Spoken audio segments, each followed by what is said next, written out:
Assalamualaikum warahmatullahi wabarakatuh. Waalaikumsalam. Kawan kami semuanya dimanapun berada, semoga sehat selalu, masih dalam lindungan Allah Subhanahu Wa Taala. Jumpa lagi di sini bersama kami di channel ngobrol seputar horor. Ya, seperti biasa nih ada Mas Ayung yang akan menemani kita semua di 30 menit ke depan, kurang lebihnya seperti itu.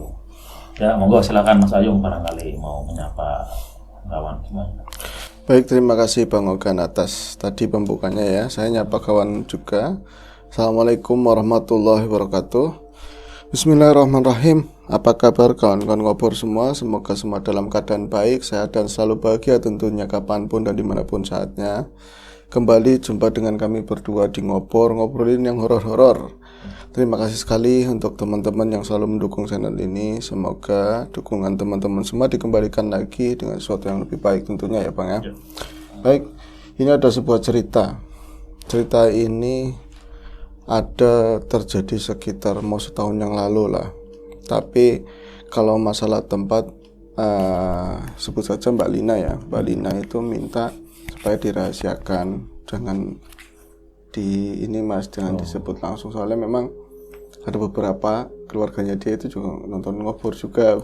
Gitu. Iya.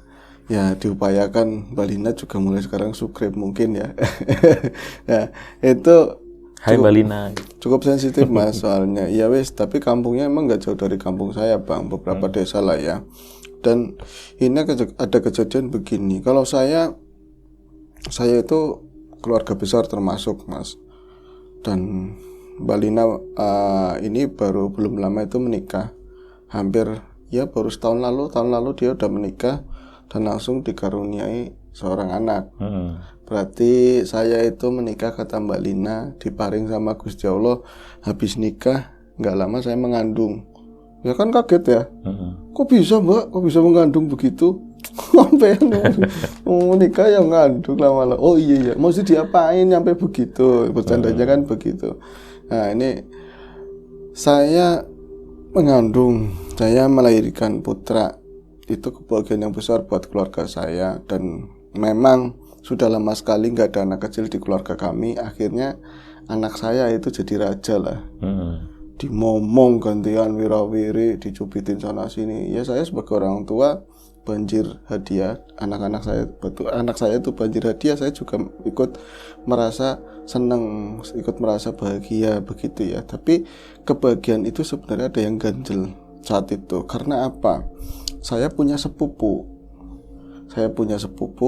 seumuran saya juga, sebut saja namanya Lydia. Lina sama Lydia ya. Sebut saja namanya Lydia. Lydia itu sudah menikah jauh sebelum saya menikah. Hampir mau 5 tahun dia itu menikah, belum dikaruniai seorang anak. Jadi ketika ada keluarga, dia juga datang sama suami begitu ya. Kadang-kadang juga datang sendiri. Terus keluarga yang lain itu megangin anak saya, bopong, momong, terus nyiumin sana sini, dapat hadiah banyak. Hati saya itu kayak saya perempuan gitu, saya bisa ngerasain si Lydia itu kayak apa rasanya. Itu tergambar dari mukanya yang dibuat biasa, tapi seakan-akan hatinya itu pengen cemburu, sedih begitu kan. Akhirnya saya kadang-kadang lebih anak boleh dipegang sama orang, saya itu langsung ke Lydia kayak nenangin, kayak ngomongin apa kayak supaya dia itu gak terlalu sedih. Ya baik begitu Mbak. Nah memang dia itu udah menikah berapa lama? Sudah 5 tahun. Kalau misalnya saya pernah nanyain ya, karena kita udah deket banget, itu katanya periksa semua dua-duanya sehat. Dua-duanya sehat Mas, gak ada masalah apa-apa di kandungan Lydia ataupun di suami begitu kan. Cuman karena memang belum dikasih aja atau gimana ya. Ya kami berpikir semua begitu, walaupun mungkin dari bapak ibunya atau mertuanya kan sering ngomong kadang-kadang nyeletuk-nyeletuk yang bikin perasaannya jadi sedih begitu ya.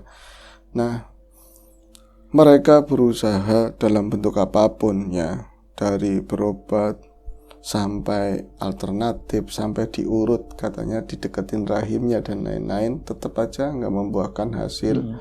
Sampai satu ketika saya sendiri karena Mbak Lydia sampai pernahnya panggilnya Mbak Lydia itu ke Jakarta sana. Dia itu buka warung sama suami buka warung makanan. Udah, saya itu kontaknya jadi nggak sesering ketika saya di kampung, bareng di kampung. Nah, mungkin ada 6 bulan kayaknya, ada 6 bulan saya dengar kabar yang sangat menggembirakan banget, sangat bikin saya senang. Katanya Mbak Lydia itu sudah mengandung.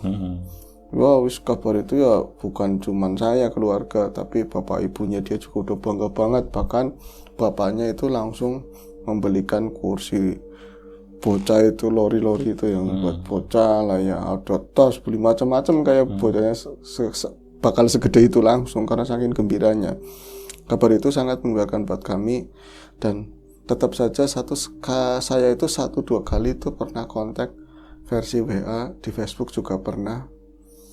Terus saya tenggelam di aktivitas saya sendiri, ngomong bocah, jadi ibu rumah tangga, ladenin suami. Dia juga mungkin dengan kesibukannya begitu ya.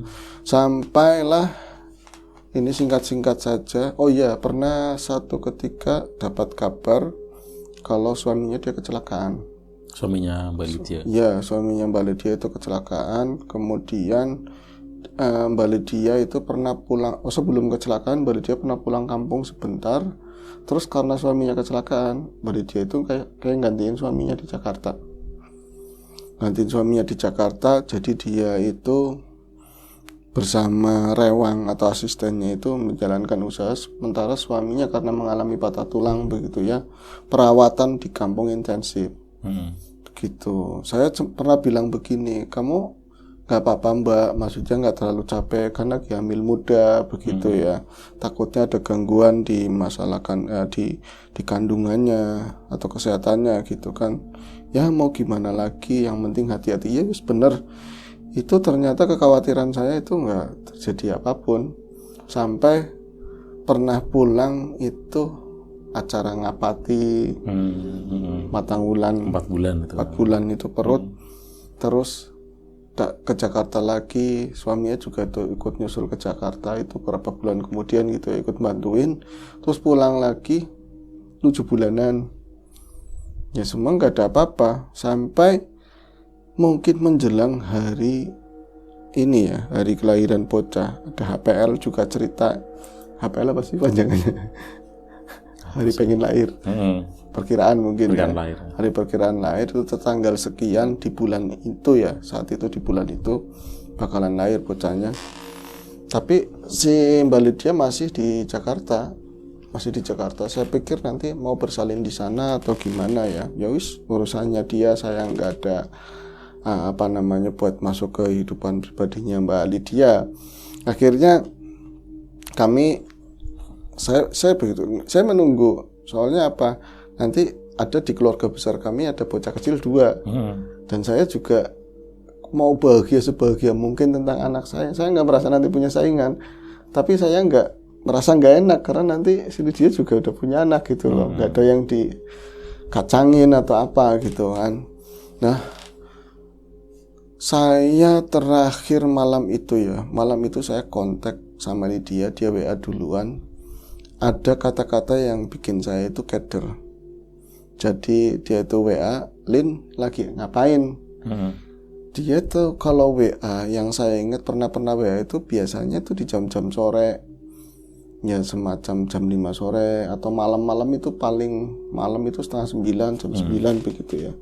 Itu saya udah tidur lelap, tapi gak lama anak saya bangun minta susu begitu ya. Terus saya lihat HP itu nyala, emang suaranya kan saya hilangin gitu kan, biasanya nyala. Penasaran, setelah ngurusin bocah saya lihat HP itu WA dari Lydia. Kita baca kan, Mbak Lin lagi ngapain gitu kan. Saya balas, ini Dede lagi, saya panggilnya ngomongnya Mamas buat nanti anaknya dia kan. Mamas Dede bangun, ini minta susu. Oh iya, kamu tumben malam-malam begini WA ada apa? Saya bilang begitu. Saya pikir nanti jawabannya saya hampir mau ngelahirin atau udah mulus-mulus itu. Saya pikir jawabannya begitu. Ternyata jawabannya Lin, kalau saya ada salah banyak, saya pernah nyakitin kamu atau apa, saya minta maaf. Katanya begitu. Loh, apa maksud kamu itu apa? Di benak saya itu kayak orang mau pamit gitu loh. Saya kayak orang mau pamit, kok anak ini Mbak Lydia kok tumben-tumben. Kayaknya yang banyak salah saya.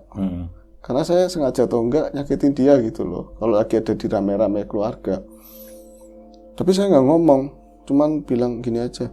Loh, minta maaf apa? Emang kenapa sih? Enggak apa-apa, pokoknya saya minta maaf aja ya. Terus dia nyelimur itu ngalihin pembicaraan.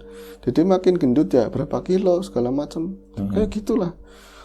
Terus ya udah saya mau istirahat lagi katanya Mbak Lydia begitu. Itu saya ingat malam apa sih? Malam Kamis. Malam Kamis saya ingat malam Kamis, tapi lupa itu di bulan apa. Pokoknya berapa tahun yang lalu lah, 2 tahun yang lalu. Terus saya pagi ya seperti biasa, siang aktivitasnya karena bocah mulai banyak yang ngomong, mulai bisa, ya namanya 2 tahun kan ya, bisa macem-macem lah. Saya banyak aktivitas, kayak dulu saya aktif di ngurusin ibu-ibu di kelurahan, ada senam, ada macam-macam, sibuk lah. Oh, sosialita jenengan ya enggak juga mas. Jadi nggak kepikiran masalah omongannya Mbak Lydia. Saya bahkan yang niatnya mau cerita sama ibu, saya tangguhkan. Enggak lah, nanti ibu malah ngomong nanti gimana-gimana. Pas besok malamnya sekitar jam berapa, 12:30 mas, 12:30 saya dapat kabar dari masnya Lydia. Berarti sepupu saya juga, masnya Lydia. Itu kabar sangat mengejutkan. Versinya WA, innalillahi wa inna ilaihi rajiun. Lydia itu meninggal. Lydia itu meninggal. Saya itu ngeleglek, bener-bener ngeleglek itu kami denggengan. Berarti saya tuh ngeliat WA itu nggak percaya. Ini yang WA itu Mas Andi. Saya nggak ngomong kamu bercanda atau apa. Saya udah deg dan nyambung kayak WA yang kemarin. Ya kan, dia itu minta maaf. Saya yakin dia meninggal berarti. Tapi masalahnya apa? Apa ngelahirin atau apa? Saya nggak ada kabar apapun kalau dia itu mau ngelahirin atau gimana. Saya cuma bisa diem. Air mata itu udah langsung jatuh sendiri. Blewer air itu mengalir. Sampai jatuh ke pangkuan anak saya. Sampai jatuh ke perut anak saya. Saya itu diem. Dan saat itu orang tua kan kadang-kadang begitu ya. Dia itu ngelilir bangun malam itu nengok ke kamar. Kadang saya kan kamar sengaja nggak dikunci, berarti aman. Orang tua itu saya lagi nggak sama suami gitu, nggak lagi ngapa-ngapain, sengaja nggak dikunci. Nengok bocah lagi tidur atau apa, itu saya dikagetkan sama ibu saya pas dorong pintu. Lin, kenapa kok jadi nangis? Kamu kok nangis kayak gitu kenapa? Saya ditanyain begitu, nangisnya tambah guguk. Lah itu diambil kan bocahnya, dikirain saya itu kesurupan atau gimana kan. Saya direok. Anaknya itu saya diambil sama emak saya kan, sama ibu saya. Loh kamu kenapa? Kok nangis kayak gitu? Suami saya dibangunin. Den, ini istri kamu kenapa itu? Kamu kenapa? Keder kan suaminya kan. Kamu diapain istrinya? Kurang ngerti katanya, nggak tahu kan. Akhirnya saya itu HP-nya itu jatuh. HP-nya jatuh. Saya mau kasih tahu begini nggak sanggup. HP-nya saya jatuh. Untung ya bukan di ubin ya, ada di bawah itu kayak kaset, sengaja saya beli kaset yang bersih gitu kan. Langsung diraih sama suami saya, turun, dia masih ngantuk-ngantuk, dibaca, dia juga ikutan bengong. Mak, ini bener katanya. Saya nggak jawab, tapi tambah nangis, terus ngomong sama ibu saya, Mak, Lina meninggal. Lih, sing bener kok nari ngomong kayak gitu, marah-marah kan. Yang bener kamu kalau ngomong. Sing bener, orang kemarin aja baru WA ke saya, katanya baru WA juga ke maknya. WA aneh nemen, WA aneh banget. Katanya WA juga di jam yang sama ke Lina. WA-nya kayak gitu. Bi, kalau misalnya saya punya salah, saya minta maaf, katanya begitu. Ki bocah, malah saya jawab Yang jawab malah bapaknya. Pak, teriak-teriakan. Bapaknya keluar masih ngomong, apa sih ngantuk-ngantukan. Ki bocah itu nangis, mas saya juga nangis. Itu yang suruh balas bapak saya malah katanya, kamu kayak mau kemana? ya WA begini. Itu akhirnya singkat cerita lah, semua jadi mama saya nangis, bapak bingung, kok bisa ya meninggal bisa aja kapan aja. Itu yang paling dekat sama kita kan kematian. Ya kan, cuman kan caranya biasanya kan ada yang dadak, ada sinyalnya gimana lah ya. Kalau itu sehat nggak mau ngelahirin, akhirnya setelah saya nenangin diri, saya coba cari kabar keluar dari kamar. Mungkin bapak atau suami saya atau siapa aja itu bisa ngabarin sesuatu yang bisa ya yang ngejawab kenapa meninggal itu kenapa kayak gitu kan. Tapi nggak ada yang memuaskan sama sekali. Bahkan katanya waktu sebelum dia itu meninggal pun masih upload status begitu loh. Dan itu memang terbukti, memang ada, saya cross check statusnya di jam itu tuh masih ada status. Jadi kalau misalnya orang bilang ya kalau secara medis mungkin kayak semacam angin duduk gitu, kecapean mungkin, karena memang saya nalarnya dari yang lain juga ngomong kayak gitu. Nalarnya itu karena sudah masanya melahirkan, aktivitas rame, capek, terlalu banyak gerak, terus kurang kontrol lah kesehatannya sendiri, kayak semacam angin duduk begitu. Jadi meninggal. Itu meninggalnya dalam keadaan mengandung apa sudah melahirkan, Mas? Belum melahirkan. Sama bayinya gitu. Iya, sama bayinya. Ini jadi kabar yang tadinya saya itu bahagia bakalan saya itu sama-sama gembira lah sama sepupu. Dia itu dulu sekolahnya bareng terus dia punya bayi, saya punya bayi, kita bisa rame bareng nantinya. Itu yang terjadi, takdir itu berbeda. Ya takdir itu akan begitu, tapi saya dalam pikiran saya itu berbeda. Dia ternyata meninggal dan saya hanya bisa menunggu dan berharap itu nggak benar. Ternyata ya yang benar dan terbukti, ambulan itu emang datang. Ambulan itu datang, dimakamin ya di pemakaman umum dekat rumah saya. Terus saya juga lihat mukanya, lihat semuanya, dia dalam posisi mengandung. Nah itu Mas, dan yang kabar yang gak ngenakin, pertama yang saya lihat itu, saya punya suami, saya juga punya ibu bapak. Kalau saya lihat, kalau bapaknya si Mbak Lydia itu lebih kuat gitu, kalau emaknya itu jatuh pingsan terus. Tapi saya melihat suaminya gitu, apakah bila mana terjadi itu dengan diri saya, apakah suami saya bakal setegar suaminya begitu loh. Dia itu masih pincang, masih belum sembuh, tapi seakan-akan tegar, walaupun saya tuh ngelihat air matanya itu ada terus tapi nggak jatuh gitu loh, masih bisa nerima tamu, masih apa. Saya bisa kayak gitu banget ya. Saya berulang kali nangis, saya coba nguatin lagi jangan sampai saya kelihatan berduka banget begitu kan. Tapi uang ya, namanya orang-orang selalu apapun dikaitkan sama hal-hal yang mistik, entah benar atau enggak, dia usahanya begitu. Ya, warung banyak persaingan, jadi katanya ada isunya ditembak sama orang, gitu ya kan. Ada juga karena penglaris mewadalkan diri dan lain-lain. Pokoknya saya itu nggak seneng, nggak menerima itu. Bila mana memang kenyataannya itu saudara saya meninggal aja udah, jangan ditambahin macam-macam. Tapi namanya cangkem ya, mulut ada aja. Bahkan itu mengalir bukan cuma dari keluarga, bahkan suami saya sendiri nyebelin ngomong kayak gitu. Biasanya kue yang jadi sundel bolong katanya begitu. Nyebelin banget. Saya gaplok itu kakinya bunuh dia pakai celana pendek, saya gaplok sampai merah banget. Pernah nonton film Susana. Iya, pernah kayak gitu. Dan saya nggak menerima, sangat marah itu, tapi di sisi lain diri saya mengiyakan. Jangan-jangan iya, mulai rasa takut itu ada. Itulah tipisnya iman saya. Saya merasa membenarkan sebagian begitu. Iya ya, saya juga pernah nonton film itu Mas, film-film kayak gitu. Kalau misalnya orang meninggal terus masih lagi bunting, nanti beranak dalam kubur, ya kan nggak bisa dicerna. Maksudnya kalau misalnya pakai logika, beranak di ruang bersalin aja susah, apalagi di dalam kubur. Bidanya siapa? Gitu. Iya, itu kan angel banget. Tapi saya memang terpengaruh dengan omongan suami saya dan banyak orang di sekeliling juga pada ribut-ribut seperti itu. Di sisi lain saya marah, di sisi lain saya ketakutan karena rumahnya itu dekat. Nah, sudah kan acara pemakaman selesai, saya sempat ngeliat tapi nggak berani ya gara-gara tadi omongan itu. Saya ngeliat maksudnya pengen ngomong apa kayak ke kuburan, kalau saya nggak bisa ngeliat yang goib-goib. Katanya kalau misalnya orang meninggal ya masih ada di situ kan. Nggak, saya takut, adanya saya takut.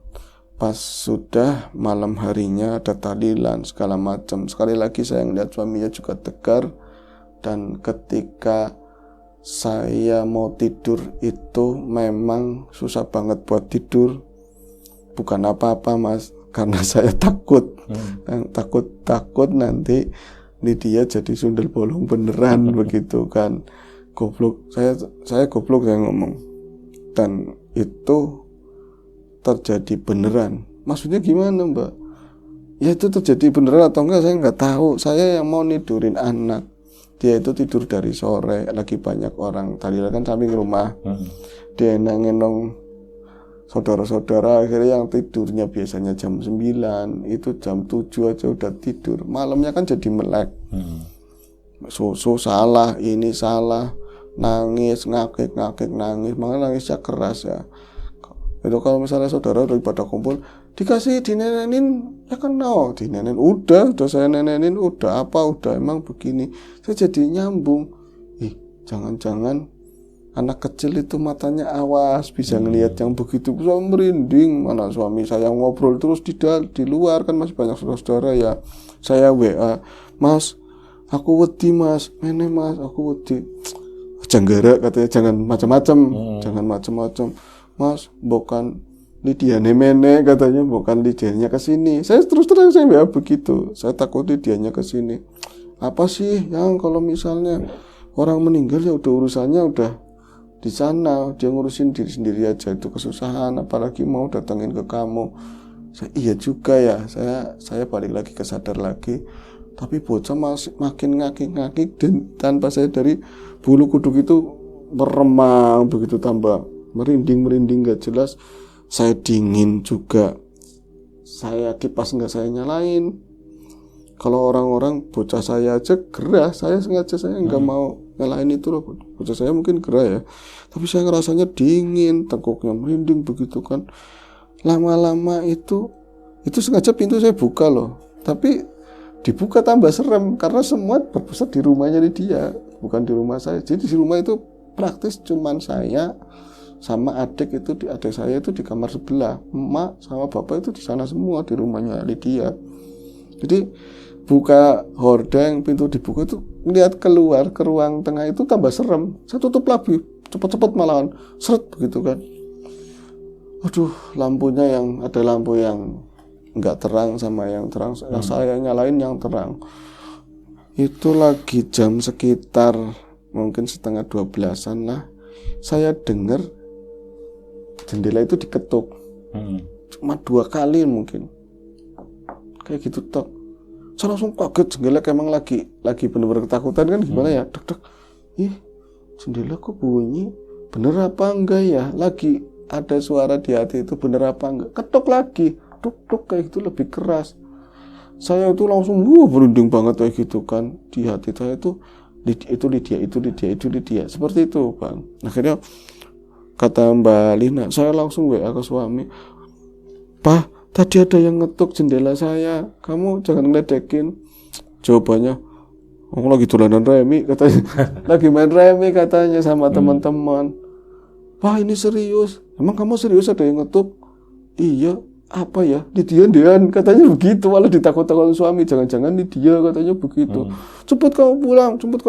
Aku lagi takutan begini. Malah jangan-jangan Lydia, padahal dugaannya dia juga begitu. Dugaannya Mbak Lina juga jangan-jangan Lydia.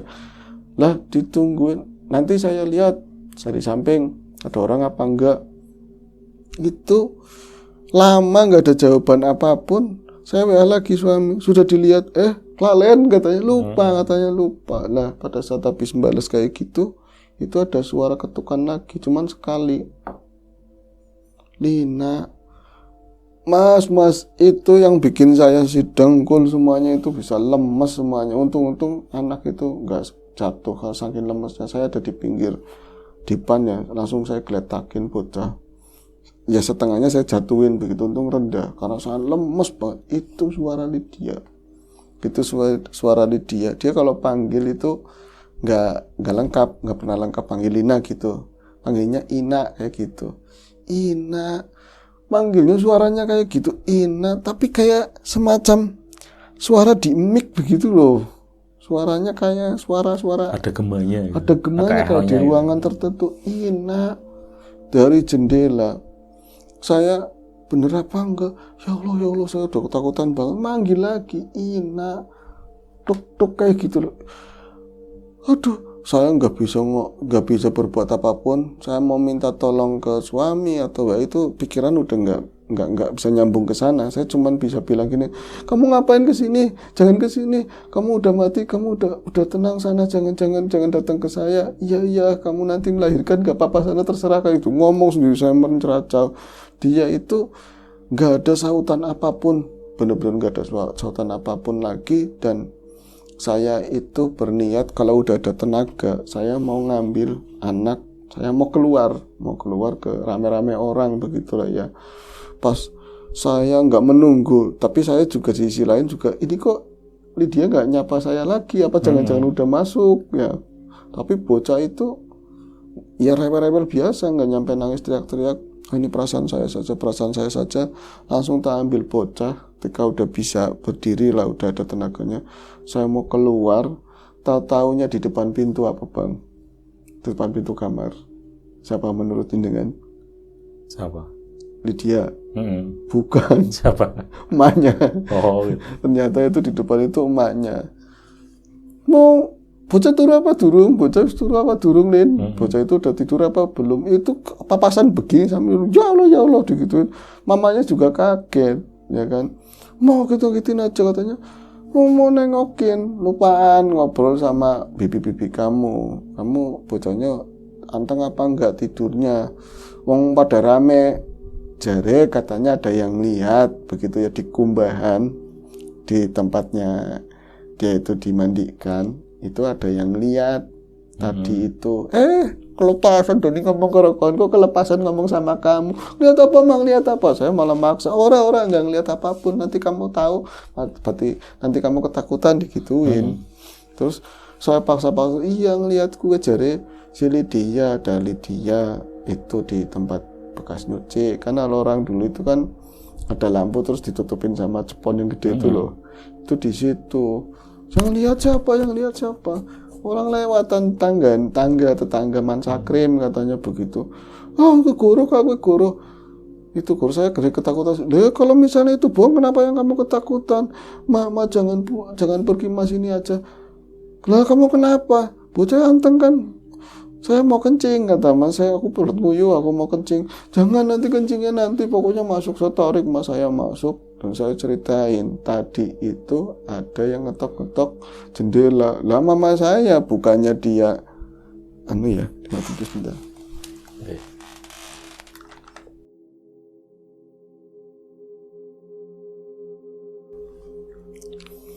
Lanjut lagi tadi biasa. Lah mama saya ceritain tadi ada yang ngetok-ngetok di jendela, ada yang nyapa saya, Ina, begitu. Itu suaranya Lydia. Bukannya dia nenangin saya sebagai orang tua ya. Yang tadinya dia itu duduk di ujung dipan itu dekat jendela, malah dia pindah. Nah nanti di jendela langsung jelek pindah malah ke belakang saya. Ngapain sih nyesel-nyesel? Nah ya ora, itu beneran apa enggak? Saya dengernya begitu. Ini jendela itu, iya. Ngali jangan di sini. Sama-sama takut. Iya, malah ketakutan. Jadi itu saya harapkan itu kan buat nguatin saya. Terus tenang, itu cuma perasaan kamu aja itu. Terus yang lain-lain malah dia itu ngajakin saya itu pindah. Pindahnya kemana? Pindahnya ke rumah samping, rumahnya Lydia yang banyak orang katanya begitu. Mau di sana saya nggak mau temenin sini. Lah mau aku nih wedi, emaknya sendiri takut. Tapi saya itu maksa, bukan maksa itu mau pindah ke rumah Lydia. Kita itu ke ruang depan kan di pelataran juga udah ada orang begitu ya. Lah saya itu baru mau pindah ke ruang depan. Diralae ya, wong namanya perempuan kadang-kadang hawa dingin begitu. Malam kan pengen bebas. Mau kondisi mah nanti dulu ke depannya apa? Jangan-jangan kan pan nguyu, jangan-jangan kamu itu mau kencing. Iya mah anterin. Ya gue mula mama sendiri nggak mau karena ke belakang nanti kan ada sombangan ruang terbuka. Ya orang-orang kan kadang-kadang mindsetnya begitu. Ada rasa nyaman di mana kita di ruangan. Setan itu nggak masuk. Bangsa-bangsa seperti itu jin nggak masuk. Kalau di luar ruangan ada sombangan berarti nanti masuk. Padahal bosnya gitu mau masuk kayak gini masuk aja ya kan. Tapi ada nyaman begitu. Nah saya maksa mas saya buat nganter. Akhirnya maulah dia nganter saya. Tapi ada alasan begini. Dia itu saya pengen nganternya sampai kamar mandi. Jangan cuman di pintu pembatas sombangan itu loh di rumah utama. Pengennya sampai ke kamar mandi. Lah sing ngene bekaton enggak dari sini aja kelihatan. Kamu itu kamar mandinya jangan ditutup enggak apa-apa biar mang lihat. Tetep aja saya itu pas masuk ke kamar mandi ngencingnya gregetan. Air dari mana kayaknya saya itu enggak terlalu minum banyak. Enggak bisa habis itu kan saya makin merinding. Jadi dipeget-peget itu enggak bisa. Banyak banget gitu loh keluar air seninya. Nah, saat seperti itu saya kan nunduk karena nggak mau lihat ke depan. Ke depan itu pintu buka lurusannya ke arah gudang. Ke arah gudang terus dapur begitu ya.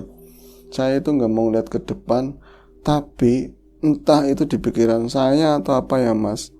Terus yang saya dengar itu di sininya bau kenanga banget, bau kembang seperti itulah. Saya nggak bisa ngomong apa-apa, saya ketakutan, tapi saya tetap bertahan, nggak mau nengok ke depan. Saya nggak mau nengok ke depan karena depan itu gelap di gudang itu, depan itu gudang itu gelap di area dapur, kecuali nanti kalau misalnya mau masak air malam itu dinyalain baru terang begitu ya. Akhirnya saya menahan supaya nggak mau nengok ke depan, kalah sama nggak tahu energi dapat dari mana. Saya itu kayak ditarik harus ngeliat ke depan. Saya ngeliat ke depan itu mengerikan sekali yang saya lihat. Yang saya lihat itu ada sosoknya Lydia.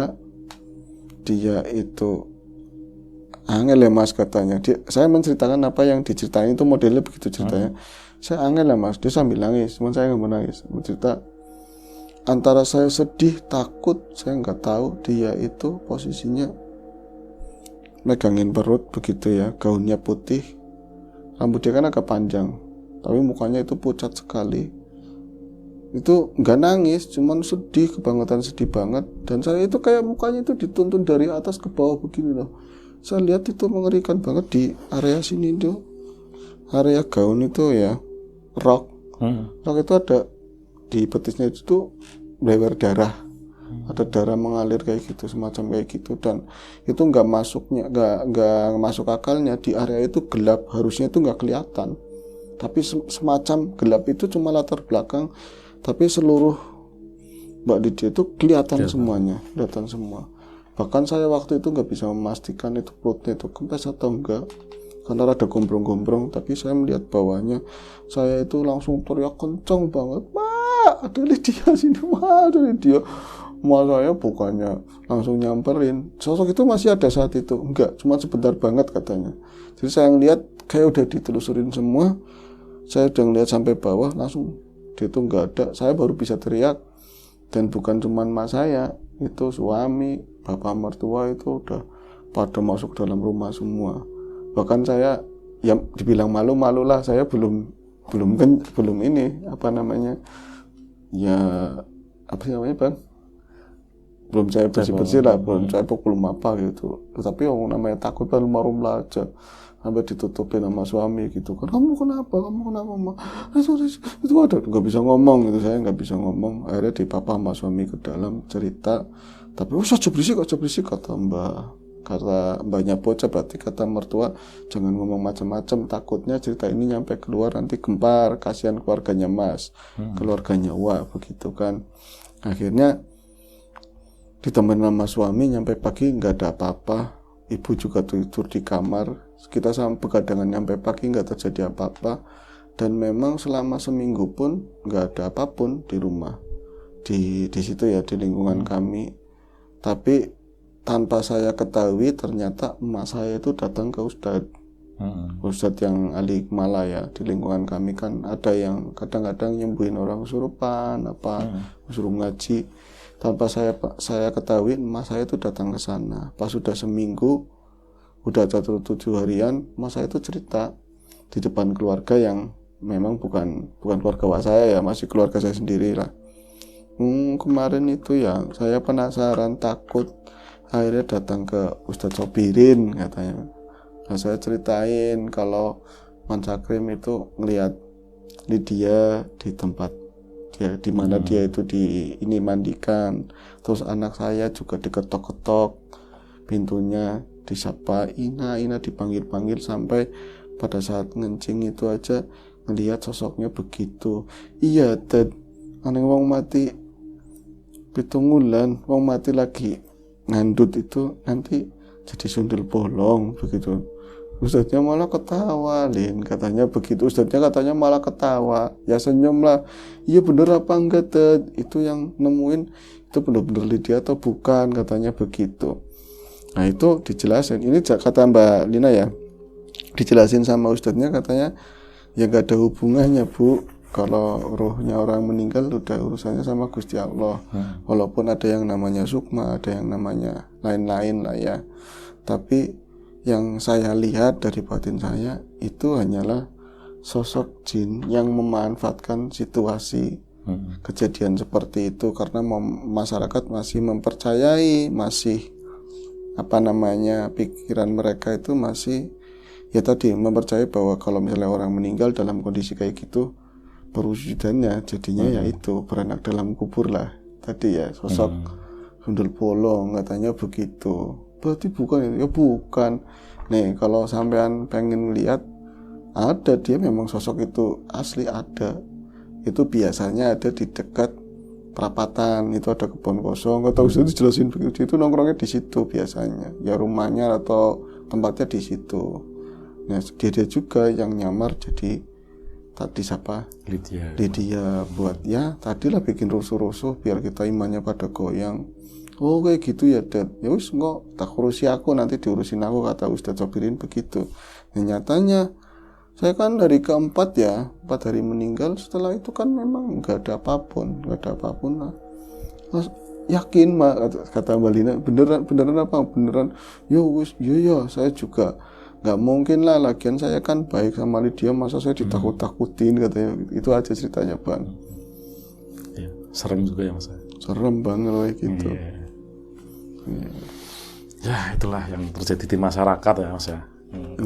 Seperti itu sih, kalau ada orang meninggal dalam keadaan apa, tabrakan atau apa, pasti nanti dikait-kaitkan ya, muncul ini itu ya. Ya itu saja untuk ngobrol kali ini ya, lumayan serem dan mencekam nih. Ya sampai jumpa di ngobrol selanjutnya, mungkin masih sama saya atau sama Mas Hiram Biru. Itu saja dan kami akhiri. Wassalamualaikum warahmatullahi wabarakatuh.